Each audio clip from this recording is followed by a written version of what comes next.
इस वक्त फैसिलिटीज़ बहुत ज़्यादा हैं क्रिकेटर्स को, लेकिन हम आपके दौर के समय की बात हम जानना चाहेंगे कि आपके समय में कितनी मुश्किलें आप लोगों को फेस करने को मिली, कितने चैलेंजेस आप लोगों को उस वक्त हुआ करते थे? देखिए, मुश्किलें वैसे अभी तो इतनी याद नहीं है, पर कभी कभी ऐसा लगता था कि जब हम ट्रैवल करते थे तो हम इकोनॉमिक क्लास में ट्रैवल करते थे। हमारे लिए बैगेज अलाउंस सिर्फ 20 किलो का होता था उन दिनों में। अब वैसा कुछ है नहीं।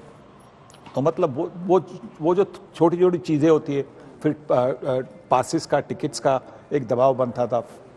वो जो दबाव था वो झेलना थोड़ा सा मुश्किल होता था, क्योंकि ऑपोजिशन के बारे में तो आप तो एक यूज टू बन जाते हैं। आप उस मतलब पहले रात आप मैच के पहले रात आप सोचते हैं कि हाँ ये बॉलर है, इसके पास वो क्या है, इसके पास आउट स्विंगर है, इसके पास अच्छा बाउंसर है, तो आउट स्विंग के खिलाफ मैं कैसे खेलूंगा, बाउंसर होगा तो मैं कैसे खेलूंगा। तो वो मेंटल प्रिपरेशन हो जाती है। पर उसके साथ वो प्रिपरेशन करने के बाद फ़ोन आता है, अरे टिकट, तो फिर क्या करें, वो दबाव बन जाता है।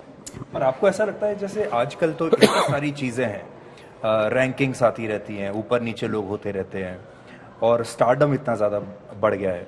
जब आप थे, आप भी दुनिया के नंबर 1 बैट्समैन थे, पर शायद तब उतनी ऐसी रैंकिंग्स नहीं होती थी।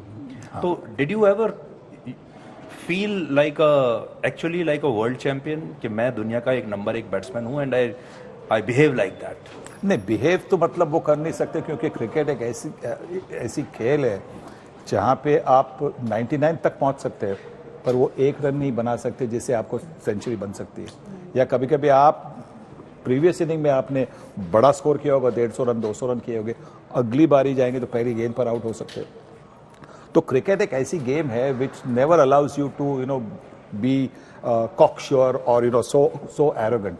तो मैं समझता हूँ कि cricket actually pulls you down the moment जब आप अपने आप को ऐसा समझते हैं कि हाँ बड़े वर्ल्ड बीटर है, cricket will bring you down. पर सुधीर जी, मुझे ये भी लगता है कि सनी भाई के टाइम में जो क्रिकेटर का जो दर्जा एक सुपरस्टार वाला होता है, आज नहीं होता। आज बहुत इजीली अवेलेबल है, वो लोग कम मिलते थे। मुझे लगता है इसलिए because it's a demand and supply formula. उस वक्त सप्लाई बहुत कम थी, डिमांड बहुत ज्यादा थी। वो क्लास आज सप्लाई देखिए ना, सप्लाई इतनी ज्यादा है, खिलाड़ियों की संख्या इतनी ज्यादा है, हर वक्त आप उनको टीवी पर हर समय कुछ ना कुछ चलता ही रहता है। जी बिल्कुल। तो जो हमको यह याद है, जब आप जाते थे तो हमें कई महीने पहले से एक्साइटमेंट होता था कि आपकी अब इस बार टीम यहाँ जा रही है, बातचीत शुरू हो जाती थी जी, इंतजार करते थे लोग। अब तो एक सीरीज खत्म हुई, उससे पहले दूसरी शुरू हो जाती है। जी बिल्कुल। और आज टेलीविजन पे सब आपको देखने मिलता है ना।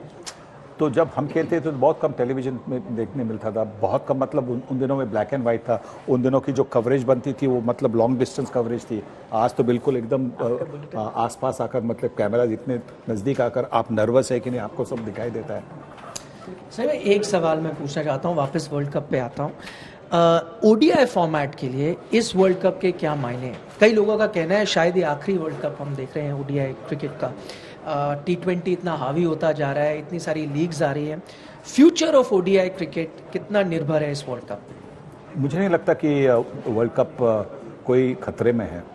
हाँ, शायद बायलैटरल वनडे मैचेस थोड़ी कम हो जाएगी, पर मुझे लगता है कि वर्ल्ड कप 2027 का तो वर्ल्ड कप अभी से साउथ अफ्रीका में है शायद। तो मतलब वर्ल्ड कप तो होंगे। मुझे नहीं लगता कि one day cricket world cup is in danger. One day bilaterals could be in danger. एक प्रश्न अगर मैं आपसे पूछना चाहूं, किसी भी खिलाड़ी के लिए मेंटल टफनेस और स्पिरिचुअल टफनेस क्या रिक्वायर्ड होती है, स्पेशली जब आप मतलब पूरा देश आपको देख रहा है, दुनिया आपको देख रही है मैच में, आप अपने आप को काम कैसे करते हैं ऐसी परिस्थिति में? तो हाउ टू टफन योरसेल्फ? देखिए, अगर आपके पास एक स्पिरिचुअल क्वालिटी हो तो उससे बहुत फर्क पड़ता है। एक, क्योंकि स्पिरिचुअल क्वालिटी से जब आप ये भरोसा करते हैं कि एक कोई सुपीरियर है, सुपीरियर बीइंग है, तो वो मुझे देख रहा है, तो फिर उससे बहुत फर्क पड़ सकता है।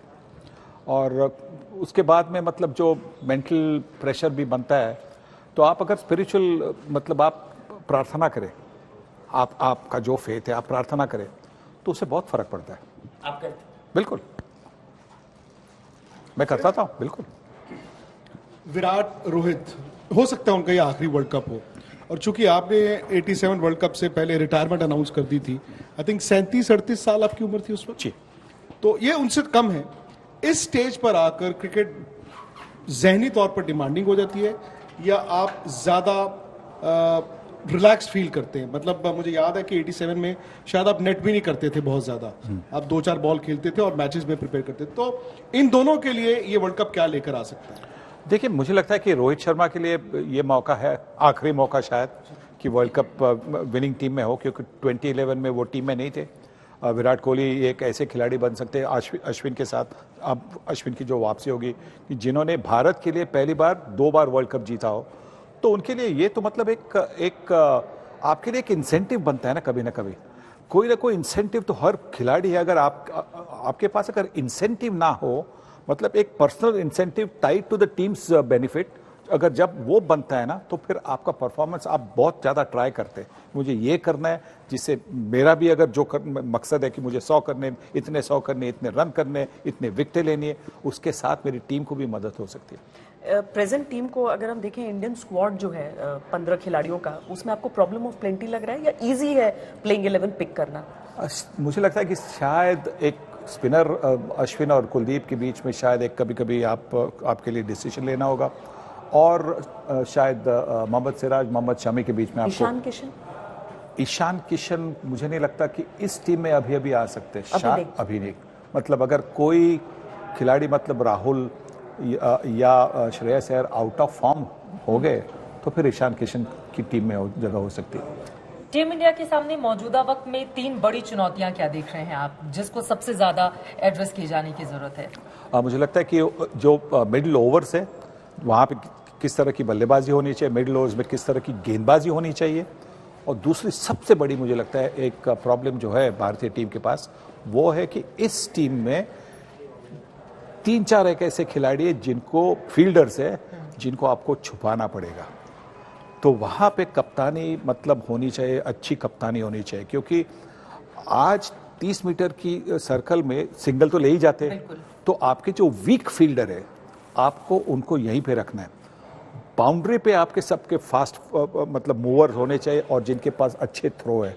अगर आपने ये जो स्लो फील्डर्स है, 3-4 स्लो फील्डर्स, अगर आपने उनको वहाँ पे रखा, तो आप बाउंड्री दे सकते हैं, और अगर दूसरा रन अगर लेना है, तो दूसरा रन ऑपोजिशन आसानी से ले सकते हैं। और हमने देखा है कि वनडे क्रिकेट और वाइट बॉल क्रिकेट में 1-2 रन से मैच में फर्क।